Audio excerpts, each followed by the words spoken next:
जो आवेश की गति है वह दो प्रकार की, किसी भी कण की गति दो प्रकार की होती है। एक होता है यूनिफॉर्म मोशन, एक समान गति, और दूसरा क्या होता है असमान गति। एक समान गति का मतलब उसमें जो त्वरण होता है ना, उसमें त्वरण नहीं होता, वेग नहीं बदलता समय के साथ, इसमें त्वरण नहीं होता। और दूसरे प्रकार की जो गति है उसमें त्वरण होता है। तो हम लोग ये कौन सा पार्ट पढ़ेंगे जिसमें त्वरण नहीं होता? क्योंकि आपको याद होगा कि स्थिर आवेश वैद्युत क्षेत्र को प्रदर्शित करता है। तो इसके पहले हम लोग केवल वैद्युत क्षेत्र को पढ़े, उसके बाद गतिमान आवेश, एक समान चाल से गतिमान आवेश वैद्युत क्षेत्र और चुंबकीय क्षेत्र दोनों पढ़े। और जब त्वरित गति से गतिमान हो जाता है तब वह ऊर्जा का उत्सर्जन शुरू कर देता है विद्युत चुंबकीय तरंगों के रूप में। ये पूरा का पूरा आपको पार्ट 1 जो 25 की किताब पार्ट 1 है, ये जितना हमने बताया सब इसी पार्ट 1 में पढ़ लेना है। तो बारी बारी से हम लोग सबसे पहले स्थिर आवेश पढ़ चुके, अब हम लोग गतिमान आवेश पढ़ने जा रहे हैं। आवेश की गति कैसे होगी, फिर कहाँ होगी, ये सबसे पहले जानना होगा, और उसके गति के प्रभाव क्या होगा। तो आप पिछली कक्षाओं में पढ़ चुके होंगे विद्युत धारा, पढ़े थे ना? तो विद्युत धारा में आपने कहीं न कहीं पढ़ा होगा कि जब आवेश प्रवाहित होता है तब धारा का प्रभाव दिखाई पड़ता है, इलेक्ट्रिकल एनर्जी का प्रभाव दिखाई पड़ना शुरू होता है दूसरे रूप में। उसी को हम कहते हैं विद्युत धारा। आवेश के प्रवाह की दर को हम क्या कहते हैं, विद्युत धारा कहते हैं। तो सबसे पहले हम लोग यहीं से शुरू करते हैं, ठीक है ना भाई? शुरू करते हैं या आप ऐसा करते हैं, पहले हम थोड़ा सा और अध्ययन कर लेते हैं। आप हेडिंग लिख जाइए, एक हेडिंग लिखिए, चालक, कुचालक तथा अर्धचालक। क्योंकि भाई ने बताया कि आवेश कहाँ चलेगा तो उसका कितना प्रभाव और कैसे पड़ेगा, यानी उसके चलने का प्रभाव ही विद्युत धारा है। तो कहाँ चलने पर अधिक विद्युत धारा, कहाँ चलने पर कम होगा, और कहाँ विद्युत धारा ही नहीं होगी, ये बात हमें जानना होगा। तो लिख दिया आपने चालक, कामा, कुचालक तथा अर्धचालक। अगर देखा जाए विद्युत चालक के आधार पर तो पदार्थों को 3 भागों में सामान्य ढंग से बांटा जा सकता है। पहले प्रकार का जो पदार्थ होता है उसको हम चालक कह सकते हैं, दूसरा कुचालक, तीसरा अर्धचालक। चालक क्या होता है, नाम से ही स्पष्ट है, जिसमें विद्युत धारा का प्रवाह सुगमता से हो जाता है, उसे हम कहते हैं चालक। अंग्रेजी में उसको कहते हैं कंडक्टर। उसके बाद जिन पदार्थों में विद्युत धारा का प्रवाह नहीं होता है उनको हम कहते हैं कुचालक।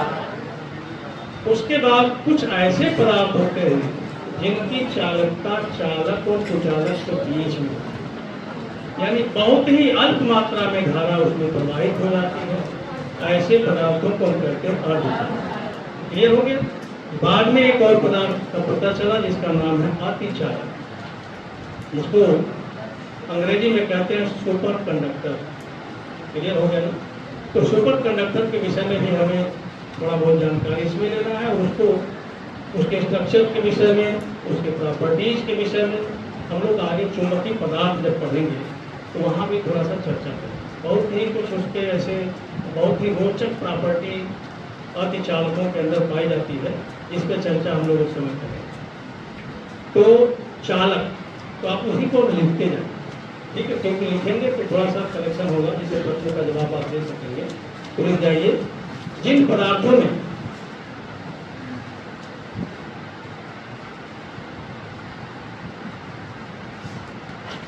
धारा प्रवाह सुगमता से होता है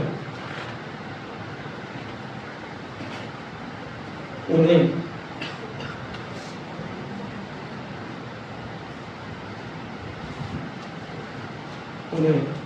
चालक कहते हैं। सुगमता से होता है उन्हें चालक कहते हैं। हो गया? नीचे से फिर लिखें, सभी धातुएं चालक होती हैं। ये इंपॉर्टेंट लाइन है, सभी धातुएं चालक। यानी अगर चालक पहचानना है तो आप पहले ये देखना ध्यान से कि वो धातु है कि नहीं है। अगर वो धातु है तो निश्चित रूप से वो चालक है, उसमें कोई शक नहीं, ठीक है।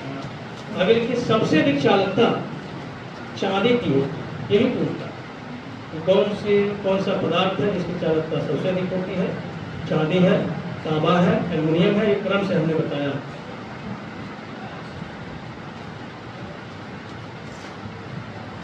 हो गया, सबसे अधिक चालकता चांदी।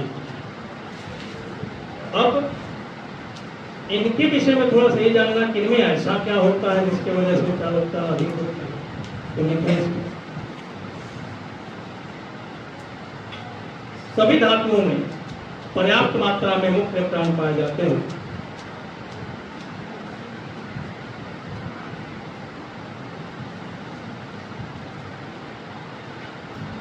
पर्याप्त मात्रा में मुख्य इलेक्ट्रॉन पाए जाते हैं,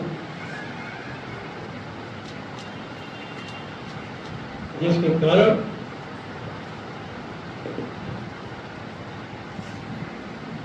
ये चालक होते हैं।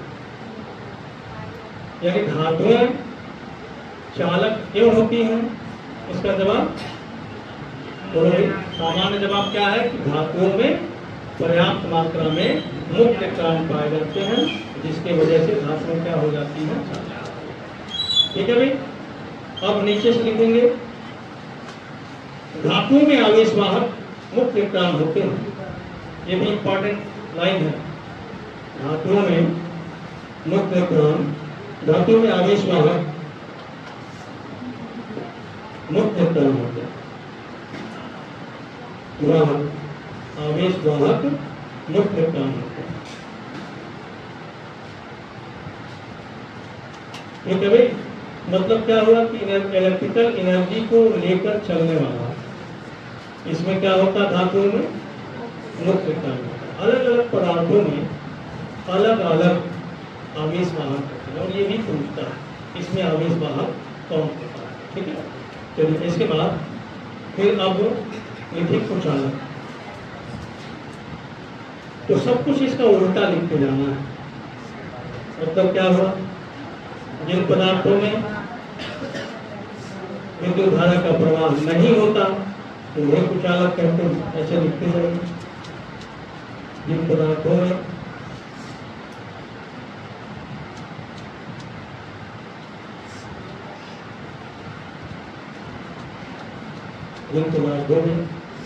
विद्युत धारा का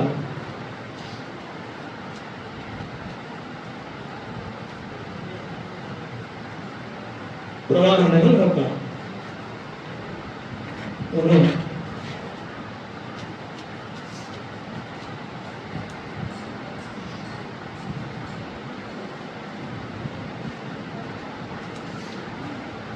कुचालक कहते हैं। ठीक है ना। अब आपको पता है बहुत सारे कुचालक हैं, लकड़ी है, प्लास्टिक है, ऐसे बहुत सारी धातुएं हैं, सब क्या है, कुचालक। ठीक है। और अब इसमें क्या करना है, बोलो। इसमें आवेशवाहक होते ही नहीं, बातें खत्म होंगी, उस पर चर्चा ही नहीं करनी है। अब इसके बाद आप हेडिंग डाल दीजिए अर्धचालक।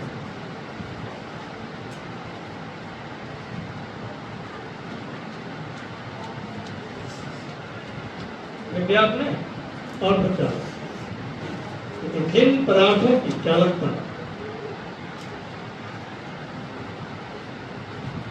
चालक एवं कुचालक के बीच में होती है, जिन पदार्थों की चालकता चालक एवं कुचालक के बीच होती है, उन्हें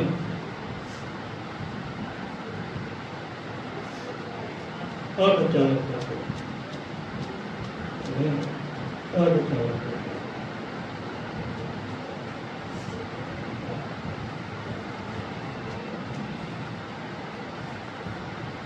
हो गया। प्राकृतिक रूप से दो ही अर्धचालक जर्मेनियम एवं सिलिकॉन।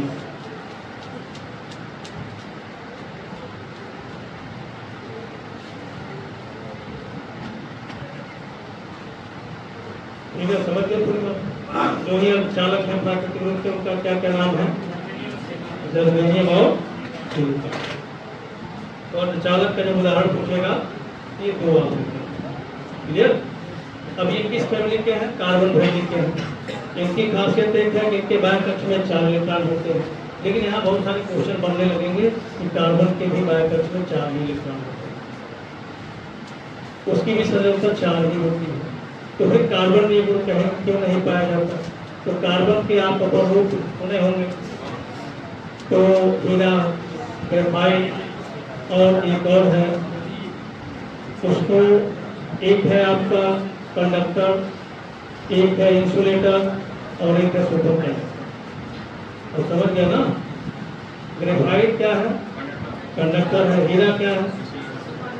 इंसुलेटर। और एक इसका और अपर रूप है, उसका नाम पता कीजिए क्या है? वो है सुपर कंडक्टर। बहुत मशहूर है। कार्बन फैमिली आप पढ़े होंगे, कार्बन के अपर रूप पढ़े होंगे, उसको बताइए। ठीक है, तो इस तरह से तो कार्बन के विषय में आप तीनों विषय क्या कहेंगे आप तो समझ में आ रहा?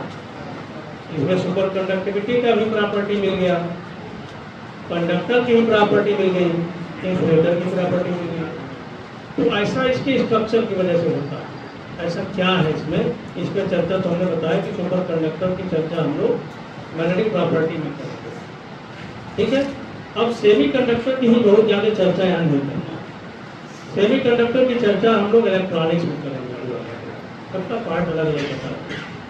इसमें हम लोग चर्चा करेंगे कंडक्टिविटी की और खास तौर से कंडक्टर। ठीक है ना, समझ गए पूरी बात से? तो अब थोड़ा सा और नीचे लिख जाइए आप, इसी में लिख जाइए। इसमें आवेश वाहक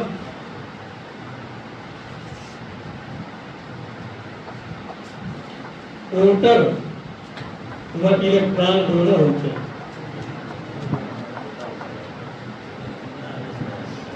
मुख्य इलेक्ट्रॉन कीजिएगा, प्रोटॉन एवं मुख्य इलेक्ट्रॉन दोनों होते हैं। प्रोटॉन एवं मुख्य इलेक्ट्रॉन दोनों होते हैं। अब ये जो प्रश्न है ये पूछता है कि अर्धचालक में आवेश वाहक कौन होते हैं? इसका जवाब मिल गया कि नहीं मिल गया? क्या होते हैं? प्रोटॉन और मुख्य इलेक्ट्रॉन।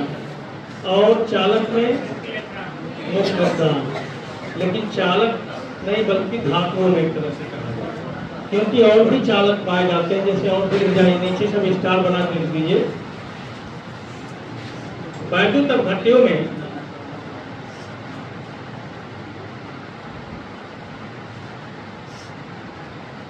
धन आयन, ऋण आयन एवं इलेक्ट्रॉन आवेश वाहक होते हैं। मुख्य इलेक्ट्रॉन लिखो, धन आयन, ऋण आयन एवं मुख्य इलेक्ट्रॉन आवेश वाहक होते हैं।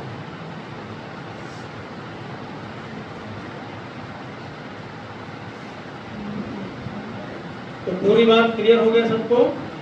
अब उसके बाद लिखिए गैसों में, गैसों में याद है ना, विद्युत विसर्जन की घटना होती याद है? गैसों में आयन तथा मुख्य इलेक्ट्रॉन, आयन तथा मुख्य।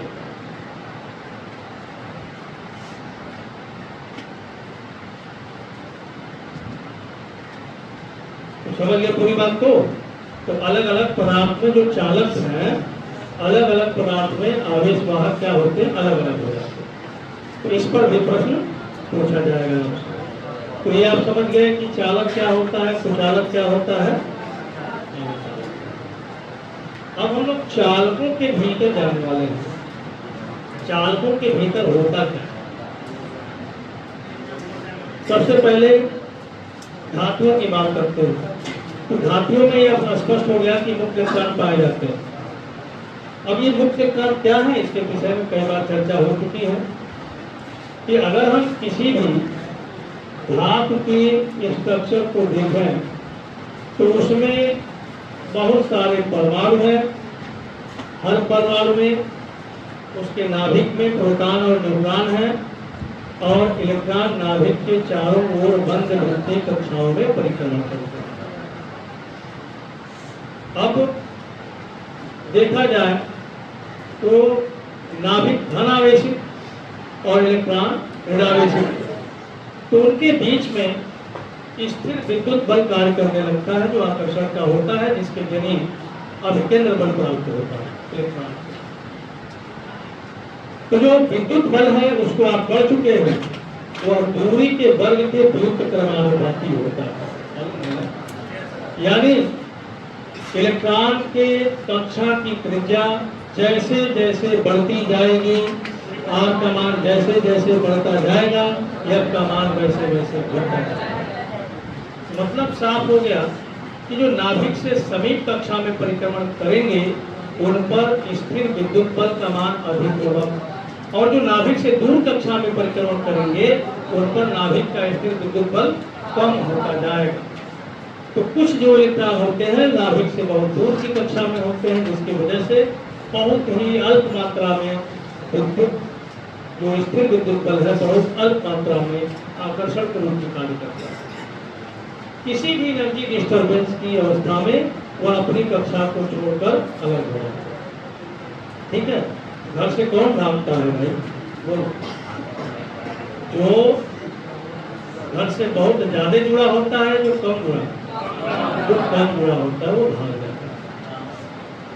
जिसके घर पर उसके अनुरूप सारी चीजें मिलती हैं वह कभी भी घर छोड़कर नहीं भागता, और जिसके अनुरूप सारी चीजें उसके घर पर नहीं मिलती हैं वो घर छोड़ के भाग जाता है। तो मतलब वही निकल के आया, कहीं से जब कुछ मिलता है तो जो पोटेंशियल एनर्जी है वह नेगेटिव हो जाती है। नेगेटिव एनर्जी का मतलब आपको कुछ मिल रहा है, कुछ समझ पाए, और नेगेटिव का मतलब आप जानते हैं दूसरे भाषा में देखा जाए तो एक तरह का कर्ज हो जाता है। नेगेटिव का मतलब क्या? जो चीज दूसरे से आपको मिल रही है वो कर्ज है, और जब तक कर्ज आप चुकाएंगे नहीं तब तक आप जा नहीं सकते।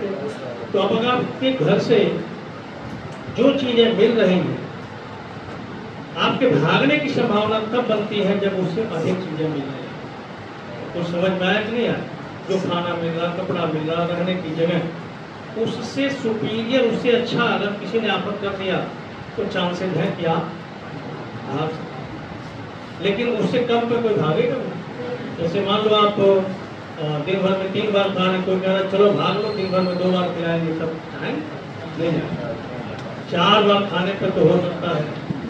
कपड़ा 100 रुपये का पहन रहे, कोई कहता 1000 का पहना देंगे तो भाग जाएंगे। बोलो ये है ना कुल मिलाकर।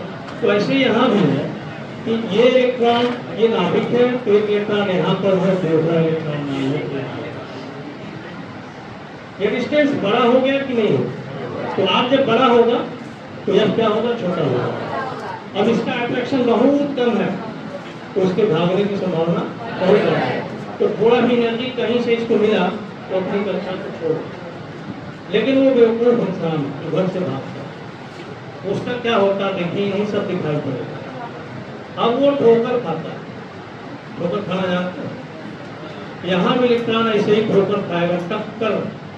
क्या होगा? जब कोई घर से भागेगा तब लोगों को लगता है कि ये फ्री हो गया और इसको जैसे चाहो वैसे यूज करो। अब कुछ समझ में आया? तो सब चाहेंगे आपको यूज करें। ऐसे ही इलेक्ट्रॉन के साथ हुआ। वो तो समझ रहा था कि वो फ्री होने जा रहा है। जब इलेक्ट्रॉन किसी भी परमाणु से निकला, जैसे मान लो यहाँ से हट गया, तो अब इसमें क्या हुआ? इलेक्ट्रॉन सामान्य रूप से परमाणु में क्या होता है? जितने प्रोटॉन उतने ही इलेक्ट्रॉन, तो जितना प्लस उतने ही, इसलिए न्यूट्रल होता है सामान्य अवस्था में ये। लेकिन जब एक इलेक्ट्रॉन हट गया तब क्या हुआ? पॉजिटिव चार्ज हुआ कि नहीं उस पर? तो जिस परमाणु से इलेक्ट्रॉन निकल गया उस पर पॉजिटिव चार्ज, और इलेक्ट्रॉन पर क्या है? लेकिन जब तक नहीं निकला था तब तक ऐसा नहीं कुछ था, लेकिन जैसे निकला ऐसा हुआ। अब वो आगे बढ़ा, और जब आगे बढ़ा तो एक ऐसा ही प्लस यहाँ भी है जिससे वो इलेक्ट्रॉन उस पर से निकल चुका है। तो वो क्या करेगा जरा बताओ? खींचेगा इसको अपनी तरफ, तो वो जाएगा, तेजी से जाएगा, ठीक है ना, क्योंकि वो तो उतावला है, बेवकूफ है, वो अपने घर को तो छोड़ चुका है। अब जहाँ उसे मौका मिलेगा वहाँ तेजी से जाएगा, क्योंकि वो किसी चीज की तलाश में लगा होगा। तो जैसे वहां जाएगा तो यहाँ क्या होगा पता है? जैसे दो लोग दौड़ते हुए आए, आपस में संपर्क करने के लिए खूब दौड़ते हुए आए, तब क्या होगा? टक्कर। दो गेंद अगर आके टक्कर हो जाए, दोनों तेजी से आ रहे हैं दूसरे की तरफ, तो टक्कर होगा तो क्या होगा? तब ये नहीं होता है। अब बहुत तेजी से आया लेकिन टक्कर लगा, और टक्कर लगने के बाद दूसरा कोई यहाँ है, तो जैसे यहाँ टक्कर लगा, इसका वेग और वेग की दिशा चेंज हो गई। जैसे चेंज हुआ तब तक इधर प्लस वाला फिर उसको अपनी तरफ खींचना शुरू कर दिया। फिर यहाँ टक्कर लगा, फिर यहाँ गया, फिर यहाँ गया, फिर यहाँ गया। अब इसकी कहानी यही है। अब समझ गया कि नहीं समझ? अब वो लगातार वो टक्कर ही करता रहा, तो पहले से उसे आराम मिल गया कि नुकसान हो गया? ऐसे ही जो घर छोड़ के भागता है उसका भी होता है, से नहीं होता है, आसमान। अब वो तलाश में लगा रहता है, और जिसकी तलाश उसको है वो उसके पास ही था जहाँ से उसने छोड़ा, वो था वहीं पर, लेकिन अब उसी के तलाश में वो घूम रहा है। तो ऐसे इसकी हालत होती है, लगातार घूमता रहता, टक्कर खाता रहता, ऐसे चलता रहता। तो किसी भी धातु की जब हम पोजीशन देखते हैं तो बस उसकी यही पोजीशन है, कुछ मुख्य प्राण है, और वो मुख्य प्राण लगातार टक्कर में ही रहते हैं, रेगुलर चलते रहते हैं, टक्कर में बने रहते हैं। अब वो टक्कर में किसी काम का नहीं, उससे कोई फायदा ही नहीं हुआ। अब समझ गया कि नहीं समझ? तो जैसे कुछ लोग जो अपनी जगह को बार बार बदलते हैं, अपनी पोजीशन को बार बार बदलते हैं, उनको कहीं से कोई गेन नहीं होता। जैसे मान लीजिए एक कंपनी में आप गए, तो अभी मान लो कोई ग्रोथ ही नहीं, अब ग्रोथ होने में 4 साल लगेंगे, तब तक पता चला कि आप छोड़ के दूसरे में चले गए, फिर वहाँ से छोड़ के तीसरे में, चौथे में, 5वें में, 10वें में, 20वें में, और कहीं भी कोई ग्रोथ नहीं होता, यानी आपका कोई मतलब नहीं रहेगा। ऐसे ही मुख्य प्राण का भी कोई मतलब नहीं रहेगा। यानी जब ये देखा गया कि चलो भाई रेगुलर चल रहा है, तो चलने से फायदा क्या है? तो चलने वाले को क्या मिलता है? विस्थापन मिलता है। जो चलता है उसे क्या मिलता है? विस्थापन, यानी वो अपने स्थान से दूसरे स्थान पर चला जाता है, स्थान उसका बदल जाता है। लेकिन जब कुछ निश्चित समय के बाद किसी एक दिशा में देखा गया कि इसका विस्थापन क्या हुआ, तो पता चला कि उसका विस्थापन क्या है। किसी पर्टिकुलर दिशा औसत विस्थापन उसका क्या हो गया? यानी उसे कुछ नहीं मिला, लेकिन लगातार वो चल रहा है। क्लियर हो गया ना? तो ये बात आपको जानना है कि जो धातुएं हैं उसमें मुख्य प्राण होते हैं, और वो मुख्य प्राण एट रेंडम मोशन में होते हैं, लगातार चलते रहते हैं, लगातार धनानियों से टकराते रहते हैं, और उनकी दिशा लगातार गति की दिशा बदलती रहती है, और लगातार वो टक्कर करते रहते हैं। उनके टक्कर को पूर्णतः प्रत्यास्थ माना जाता है, लेकिन टक्कर में उनके वेग में कोई ह्रास नहीं होता, क्योंकि अगर टक्कर लगाए फिर उसी वेग से दिशा बदल के दूसरे तरफ चले गए, वहाँ टक्कर लगाए फिर उसी वेग से दिशा बदल के दूसरे दिशा में चले गए, बस ऐसे ही चलता रहता है। और किसी भी दिशा में जब औसत विस्थापन हम ज्ञात करते हैं तो 0 आ जाता है। ये बात समझ गए? अब विस्थापन 0 आने की वजह से उनसे कोई काम भी नहीं होता। काम का मतलब यहाँ क्या था? आप इसके पहले थोड़ा सा सुन चुके कि मुख्य प्राण जब चलेगा तो धारा का प्रवाह संभव है। तो यहाँ एक बात आपको दिख रहा है कि यहाँ मुख्य प्राण चल रहा, तो धारा प्रवाह की संभावना बनती है, लेकिन कब? जब वो अपने स्थान को बदल देता है। लेकिन क्या बताया गया कि किसी भी दिशा में उसका विस्थापन हमेशा एवरेज औसत विस्थापन हमेशा क्या है? 0 है। इसलिए इस तरह से चलने के कारण इस इलेक्ट्रॉन की वजह से कोई विद्युत प्रभाव दिखाई नहीं पड़ता, यानी धारा का प्रवाह नहीं होता, यानी इसका चलना भी बेकार है। समझ गए? अब विद्युत धारा प्रवाहित होने के लिए निश्चित आवेश की मात्रा एक निश्चित समय में प्रवाहित होना आवश्यक होता है। तो यही बात यहाँ पे कुछ नहीं मिल पा रहा, क्योंकि उसका डिस्प्लेसमेंट 0 है। अब हम क्या करते हैं? अब इसमें इसको बैटरी से जोड़ते हैं। ध्यान दीजिए, किससे जोड़ते हैं? सेल से या बैटरी से जोड़ते हैं। और फिर आप देखते हैं कि धारा बहती है। अब आपको थोड़ा सा एक बात इमेजिन करनी है। एक नली आपके पास है, बेलनाकार नली है, उसमें पानी भरा है और वो पानी उसी नली में चल रहा है। तो वो पानी अगर उसी नली में चल रहा है, उससे कोई फायदा निकल के नहीं आता, क्योंकि प्रवाह नहीं हो पा रहा है। क्लियर हो गया ना? तो पानी नली में भरा हुआ है या किसी बर्तन में पानी भरा हुआ है, जरा इसको समझा जाए। जैसे मान लीजिए यहाँ पर पानी भरा हुआ है, ठीक है, और दूसरा एक बर्तन यहाँ है, ये खाली है। क्लियर हो गया? या एक ऊपर एक नीचे हम कर लेते हैं।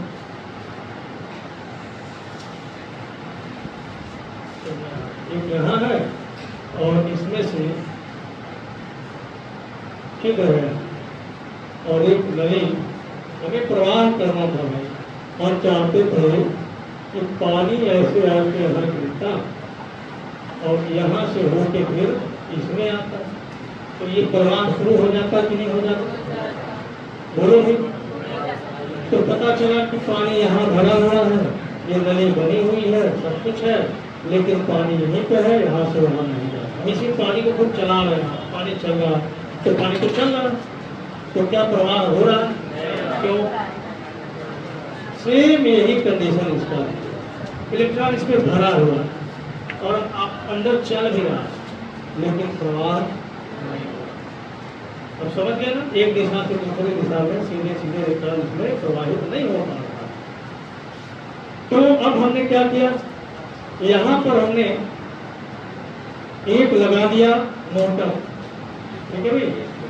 यहाँ पे हमने क्या लगा दिया? एक मोटर लगा दिया। अब समझ गया? अब क्या होगा?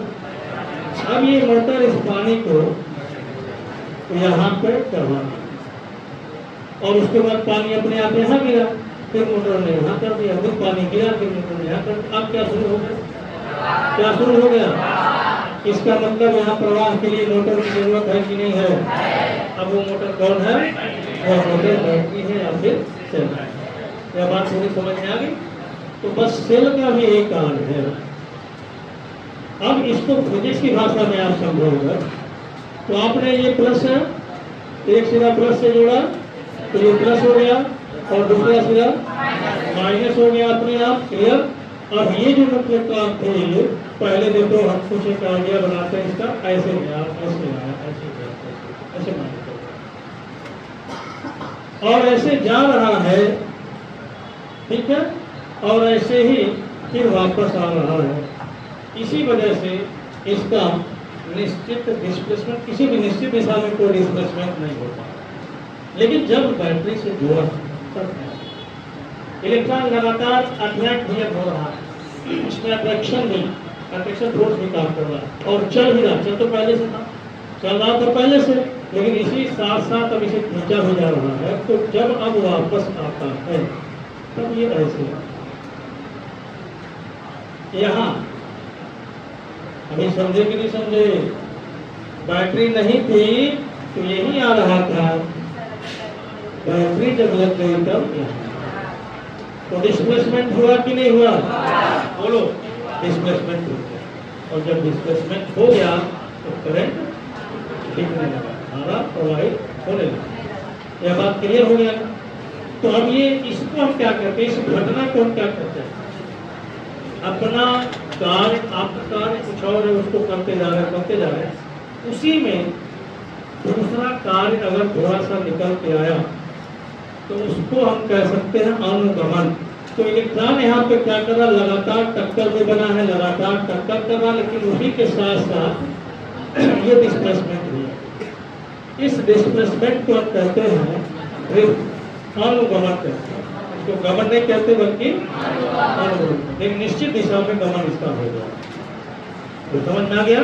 और इसी के प्रवाह से, इसी के प्रभाव से धारा बहता है। अब जिस वेग से इलेक्ट्रॉन अनुगमन करता है उसको कहते हैं अनुगमन वेग, और उसको लिखते हैं ड्रिफ्ट वेलोसिटी, तो हम किसे लिखते हैं? अब इसकी परिभाषा क्या हो जरा सोचो, सब लोग सोचो परिभाषा क्या है, नहीं सोच पा रहे। पहले क्या हुआ था, क्या हुआ, किससे जोड़ा, सेल या बैटरी से जोड़ने के बाद क्या हुआ, इलेक्ट्रॉन को बेग में लिया और उसी बेग को क्या करें, सीधा साधा, ठीक है भाई। तो एक हेडिंग बना लीजिए, अनुगमन वेग, ये पूछना भी है ना, इसलिए पहले हमने समझा दिया, फिर उसको लिख लीजिए अनुगमन वेग, अनुगमन वेग लिखिए।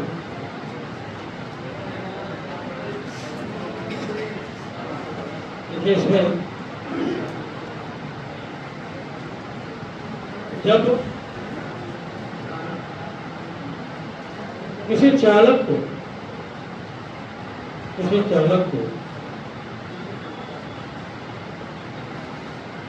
बैटरी से जोड़ा जाता है तो किसी चालक को बैटरी से जोड़ा जाता है तो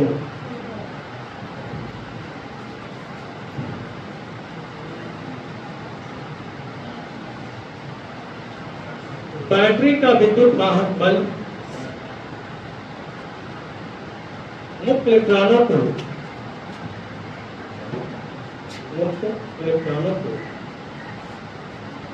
एक नियत सूक्ष्म वेग प्रदान करता है, एक नियत सूक्ष्म वेग प्रदान करता है जिसे अनुगमन वेग कहते हैं। एक नियत सूक्ष्म वेग प्रदान करता है जिसे अनुगमन वेग कहते हैं। इसे वीडी से निरूपित करते हैं, वी और नीचे डी लगा देते हैं, ड्रिफ्ट वेलोसिटी, इसे वीडी से निरूपित करते हैं। हो गया? यह 10 पर -4 मीटर प्रति सेकंड के कोण का होगा, तो बहुत ही छोटा वेग है। यह 10 पर -4 मीटर प्रति सेकंड के कोण का होगा, ठीक है। मतलब क्या हुआ कि इसी वेग के प्रभाव से धारा प्रवाहित होती है। तो यहाँ एक क्वेश्चन है, जरा समझे। जैसे मान लीजिए कोई बल्ब जलाना, जैसे मान लीजिए बल्ब है, तो इसको हमने बुझा दिया, ठीक है। अब आपको इतना पता चल गया कि 10 पर -4 मीटर प्रति सेकंड के वेग से ही मुक्त इलेक्ट्रॉन अनुगमन करता है और उसी के प्रभाव से विद्युत धारा बहती है। तो इसका मतलब जब स्विच को हम ऑन करेंगे तभी चालक में मुक्त इलेक्ट्रॉन अनुगमन करेंगे, यानी जो तार है इसमें मुक्त इलेक्ट्रॉन अनुगमन करेंगे और उसी वजह से धारा बहेगी और फिर बंद करेगी। तो जितने तेज मुक्त इलेक्ट्रॉन जिस वेग से चल रहे हैं, इसका मतलब हम नहीं कहते, लेकिन एक लॉजिक ये कहता है कि धारा भी उतने ही वेग से चलनी चाहिए। ये बात समझ गए? तो 10 पर -4 मीटर पर सेकंड का मतलब क्या हुआ? अब इसको सेंटीमीटर में बदलिए तो 100 का गुणा होगा, तो 10 पर -2 सेंटीमीटर पर सेकंड हुआ। अब 10 पर -2 का मतलब क्या हुआ? 1/100, यानी 1 सेंटीमीटर का 100 भाग कर दिया जाए और उसमें से 1 भाग ले लिया जाए, तो 1 सेकंड में मुक्त इलेक्ट्रॉन उतने ही चलता है। अब समझ में आया? तो आप खुद सोचो कि यहाँ से लेके यहाँ तक जो वायर होगा तो 5 मीटर से कम नहीं होगा, दीवार के अंदर से आते हुए 5 मीटर से कम नहीं होगा, और 5 मीटर का मतलब 500 सेंटीमीटर। और कुछ समझ में आया? 500 सेंटीमीटर है और मुक्त इलेक्ट्रॉन चल रहा है 1 सेकंड में 1/100, तो 500 सेंटीमीटर चलने में उसे घंटों लग जाएंगे। क्लियर हो गया कि नहीं हो गया? तो अब हम स्विच को दबा रहे हैं और घड़ी देखिए कितने घंटे बाद ये जो बल्ब है, कितना घंटा लगा, बोलो भाई। तो एक कैलकुलेशन तो ये कह रहा है कि कुछ घंटे लगेंगे, लेकिन घंटे तुम्हें लगे हमको लगता है सेकंड भी पूरा नहीं हो पाया और बढ़ गया। अच्छा, क्या और दूर करने पे कुछ असर आएगा?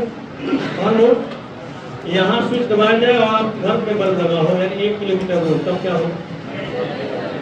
कितना टाइम, क्या घंटों लगेंगे? नहीं लगेंगे। ऐसा कैसे हो रहा है, इसको ये हो क्या रहा है? इतना तो क्लियर हो गया कि अगर मुख्य कारण अनुगमन नहीं करेगा तो धारा प्रवाह नहीं होगा। अनुगमन करने का उसका वेग आपने देख भी दिया, बहुत छोटा सा वेग है। तो आप समझ गए कि अनुगमन वेग क्या है। चलिए आप क्या देखिए, थोड़ा सा बस और 2 मिनट का काम है। अब यहाँ देखो, मुक्त लिखना, उसका धीमी सूत्र और मात्रा वगैरह लिख लो अपने। SI मात्रा मीटर पर सेकंड होगा, धीमी सूत्र NT पे -1 होगा। अब एक टर्म यहाँ पे आ रहा है मुक्त, ध्यान देना, मुक्त माध्य पथ, ठीक है।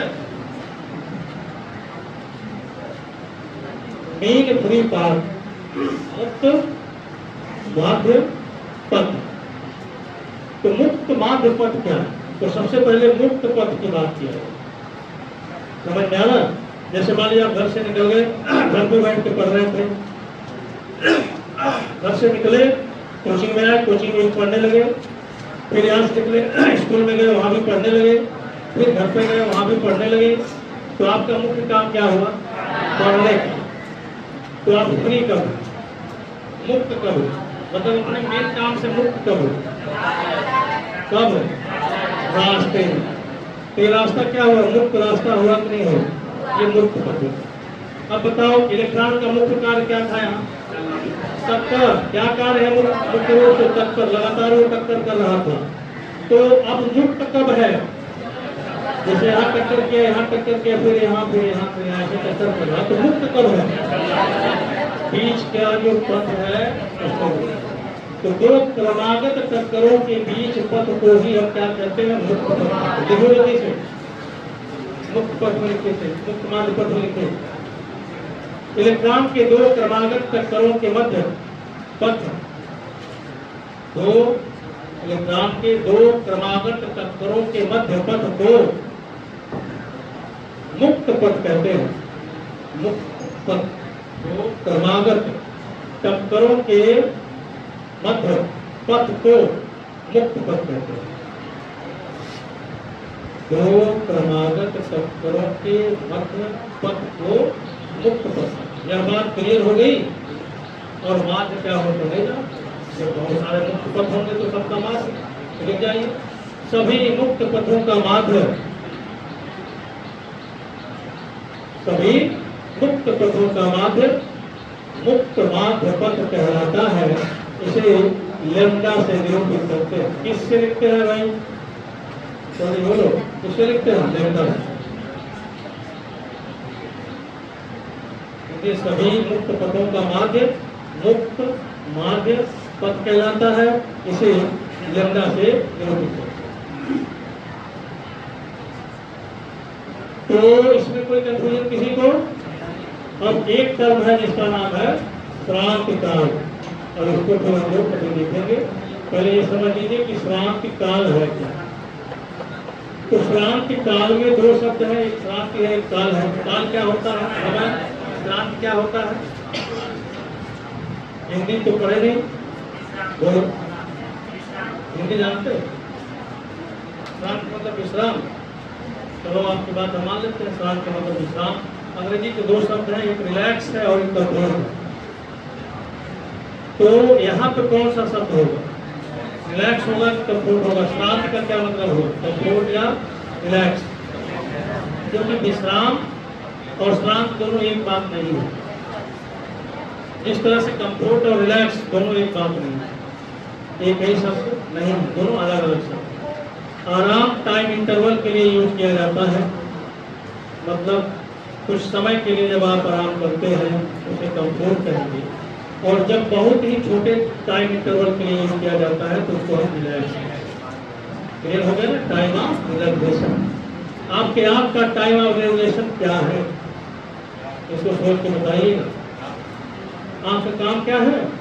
पलक, आपका जो पलक जिसको उसका काम क्या है, तो रिलैक्स करती है, उसका टाइम निर्धारित है, उसको आप समझेंगे, बताएंगे। तो मुख्य कार्य क्या है, मुख्य कार्य क्या है, जल्दी बताओ। मुख्य कार्य क्या है, टक्कर क्या है, तो रिलैक्स कब होता है, हाँ कब, तो क्रमागत टक्करों के बीच तय किए गए पथ में लगा समय क्या होता है, क्रांत काल होता है। ठीक है भाई, तो क्रांत के दो क्रमागत टक्करों के मध्य पथ में लगा समय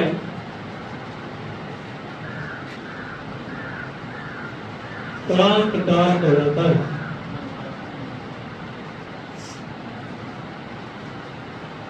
क्रांत काल कहलाता है। इसे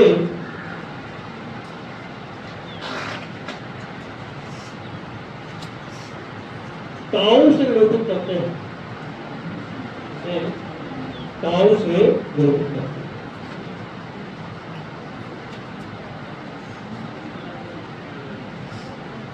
और आप ये समझ सकते हैं कि ये क्रांति काल एक टक्कर, दो टक्कर हुए, उनके बीच के पथ की बात हो रही है।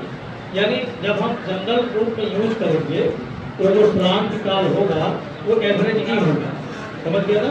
तो आपको इसे समझने की बात है, बाकी आप जानते हैं, आप देख सकते हैं कि इसका मात्रक सेकंड होता है, बीवी से करती होता है, क्योंकि काल ही है, तो इसे नोट कर जाइए।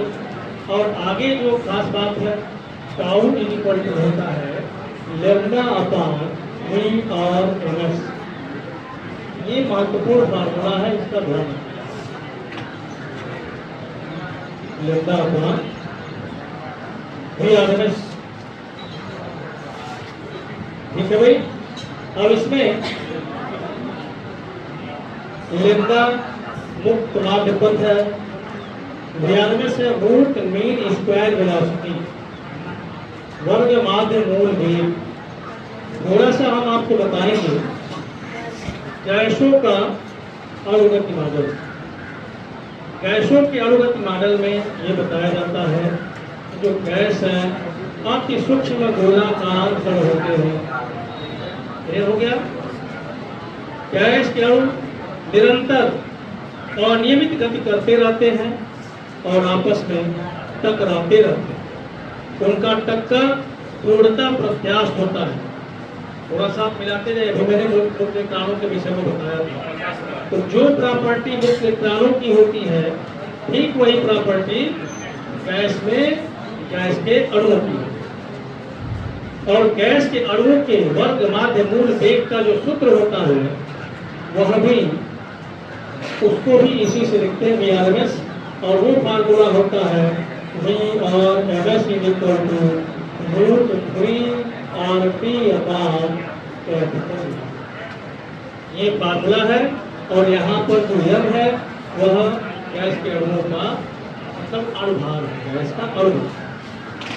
R सार्वत्रिक गैस नियतांक है और कैपिटल T परमाणु है। जब हम इलेक्ट्रॉन की बात करते हैं, ये जो M है वह इलेक्ट्रॉन कहा जाएगा, बाकी सब सेम होगा।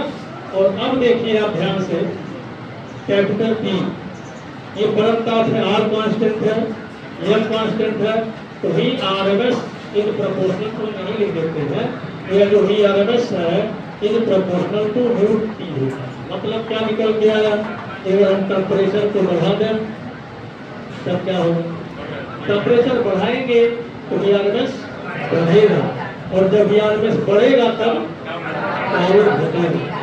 तो क्रांति काल पर ताप का क्या प्रभाव पड़ता है, ये पूछा जाएगा, इसका जवाब मिल गया ना। क्रांति काल अगर हम टेम्परेचर को बढ़ाते हैं तो क्रांति काल घटेगा। क्लियर हो गया। और यही क्रांति काल जब हम माइक्रोस्कोपिक स्टेज पर जाएंगे, देखो फिजिक्स में बहुत साफ साफ पहले ही बता दिया जाता है, जो फिजिकल वर्ड बनाया जाता है। अभी आपसे पूछा जाए ओम के नियम का, स्कूल कंपटीशन में पूछता है, हाई स्कूल स्टैंडर्ड की जो परीक्षाएं हैं उसमें पूछता है कि ओम का नियम है, और जब इंटर के बाद की कंपटीटिव एग्जामिनेशन में बैठते हैं तब ऐसे पूछता है। ओम के नियम का सूक्ष्म रूप है।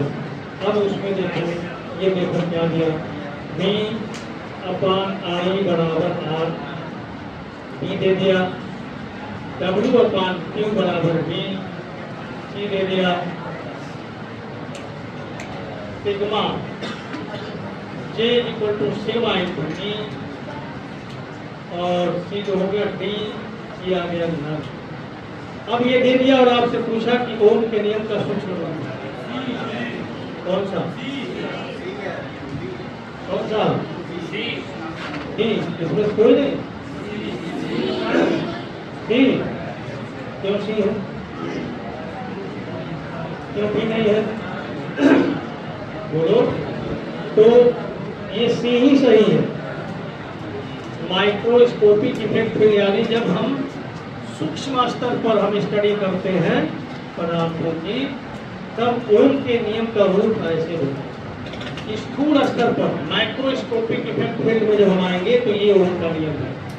तो इसी तरह से प्रतिरोध की परिभाषा, विभवांतर की परिभाषा, धारा की परिभाषा और सूत्र सब दो तरह से मिलेंगे, एक स्थूल पैमाने पर और एक सूक्ष्म स्केल पर। ठीक है, तो इसलिए आपको थोड़ा सा ज्यादा पढ़ना होता है। तो ये जानना इसलिए जरूरी था। ये जो टाउ है ये टेम्परेचर डिपेंडेंट किस तरह से है, और जब आगे हम लोग पढ़ेंगे तो पढ़ेंगे रेजिस्टेंस। क्या पढ़ेंगे? प्रतिरोध। और प्रतिरोध का एक फार्मूला आपने पढ़ा है, ये वाला है ना, लेकिन ये कौन सा फार्मूला है? स्थूल। और जब हम माइक्रोस्कोपिक स्टेट में जाएंगे तब प्रतिरोध का जो सूत्र मिलता है, और इसमें सवाल भी पूछा जाता है, एमएल अपॉन एनई स्क्वायर ए इंटू टाउ। ये प्रतिरोध का सूत्र है, लेकिन ये सूक्ष्म स्तर पर है, तो टाउ इसमें आया कि नहीं आया? और टाउ को जानने के लिए जानना जरूरी है कि नहीं? अब सीधा क्वेश्चन ये होगा, टेम्परेचर बढ़ाने पर प्रतिरोध पर क्या प्रभाव पड़ता है? तो कैसे पता चला? तो पहले हम टाउ में देखे थे, टेम्परेचर से लंबाई पर कोई प्रभाव नहीं है, चौड़ाई लंबाई, यहाँ क्योंकि फिजिकल स्टेट की बात आती है, लंबाई चौड़ाई सब छोड़ देते हैं, यहाँ एक इलेक्ट्रॉन का है। और मैं बता दूं सूत्र आ ही गया आपके सामने, मैं बोल रहा हूँ। अरिहंत की किताब है, अरिहंत का साल पेपर है, उसमें एक क्वेश्चन, 3 चालक तार के द्रव्यमानों का अनुपात एक संबंधित जो संबंधित 3 है, उनके प्रतिरोधों का अनुपात क्या है? वह क्वेश्चन अरिहंत के किताब में 100% गलत सॉल्व किया गया है, जब चाहिए आप देखिए। ठीक है, क्योंकि अभी हम लोग प्रतिरोध पढ़ेंगे, तो ये जो प्रतिरोध है इसमें जो यम है ये किसका है? चालक का है या इलेक्ट्रॉन का है?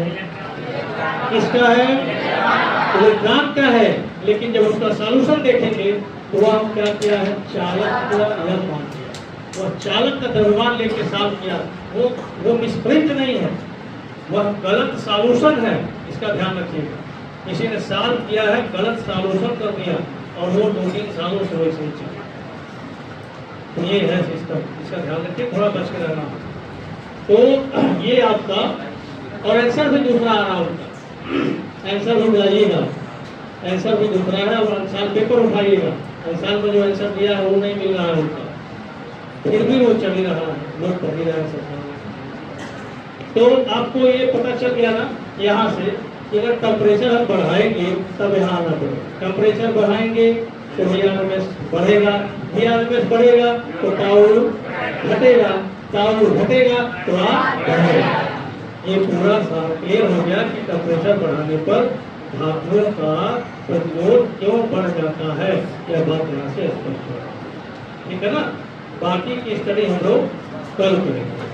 कल भी पूरे 1 घंटे से कम का क्लास नहीं होगा, बड़ा हो सकता है, कल थोड़ा बड़ा होगा, क्योंकि इंफॉर्मेशन आज बहुत साफ नहीं था। तो कल आप लोग कुछ खाने पीने की चीज़ों को लेके आइएगा। चलिए बाकी फिर कर लेते हैं।